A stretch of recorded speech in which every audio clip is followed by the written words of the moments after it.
I, Hello, I would like to share with you the way I adjust the frequency of a reed and the different and make sure that the difference, no difference, or at least minimum difference between the two reeds, one when we exhaust the air or pull the, uh,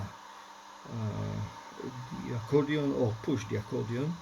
So we force the air go through here and go out from this valve, or we force the air going from here outside here. The frequency happens to be for this valve, and we'll talk about it how we come to this frequency. It should be 207.65 hertz, and it should be equal between this reed, which is below this valve, and this reed, which is above another valve, which is at the bottom of it, which cannot be seen at this moment. For this case, we will measure the frequency, and we see that we are about, when we push the air, when we force the air from this direction, the frequency is about 1 cent plus, which is good. A good adjustment is considered to be plus minus 5 cents, and we will aim to be much better between 0 and 1 cent. Now if we will check the air when we push the air, when we pull the air or exhaust the air, we see that we are about 6 cents just above. In order to adjust it, we need to adjust the physical characteristics of this spring and to make it resonated at a lower frequency. The resonating frequency of this valve is based on the length of this valve, the width of this valve, and the thickness, not valve, I'm sorry, of the spring or reed, and the thickness of it, and last but not least is the coefficient of the spring itself. So totally the mass of this spring will determine what frequency it will resonate or it will vibrate. In order to lower the frequency, we need to remove some material from here.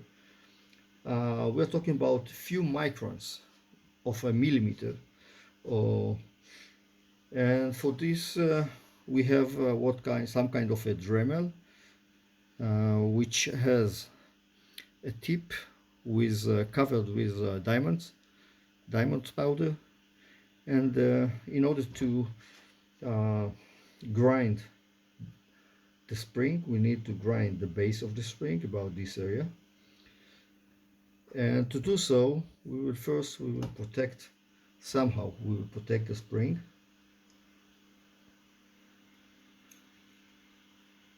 So first we will have a support of the to the spring, and try to reduce the amount of particles that goes inside.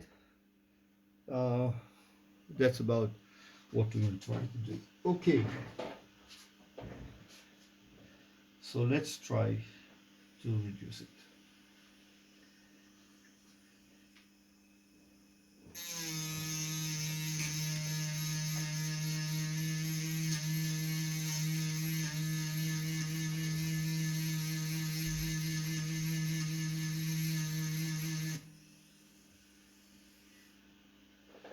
Okay, we will clean it.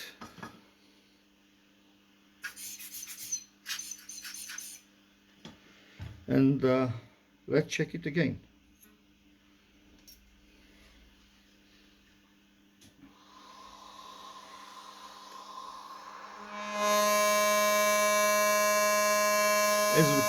As we can see, we are dead on zero.